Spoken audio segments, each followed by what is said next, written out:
சொன்னார்கள். இமாம் முஸ்லிம் ரஹிமஹுல்லாஹ் பதிவு செய்கிறார்கள். மிக முக்கியமான ஹதீஸ், கேளுங்கள் மூமின்களே. அல்லாஹ்வுடைய தூதர் முஹம்மது ரசூலுல்லாஹ் ஸல்லல்லாஹு அலைஹி வஸல்லம் அவர்கள் கூறினார்கள், அல்லாஹ் கூறுவதாக, அஸ்னப அப்துன் ذنبا, ஒரு அடியான் பாவத்தை செய்கிறான். ஃபகால அல்லாஹும்ம ஃபிர் லி ذنبي, அல்லாஹ்வை அழைக்கிறான், யா அல்லாஹ் என்னுடைய பாவத்தை மன்னித்து விடு, என் குற்றத்தை மன்னித்து விடு. அல்லாஹ் ரப்புல் ஆலமீன் சொல்கிறான், இந்த அடியான் நான் ஒருவன்தான் பாவங்களை மன்னிக்க தகுதியானவன் என்று என்னை அழைக்கிறான், அதனால் இவனுடைய பாவத்தை நான் மன்னிக்கிறேன். அல்லாஹ் ரப்புல் ஆலமீன் அந்த பாவத்தை மன்னிக்கிறான்.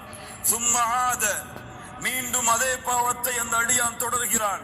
ஃபஅஸ்னப ஃபகால ரப்பி ஃபிர் லி ذنبي, யா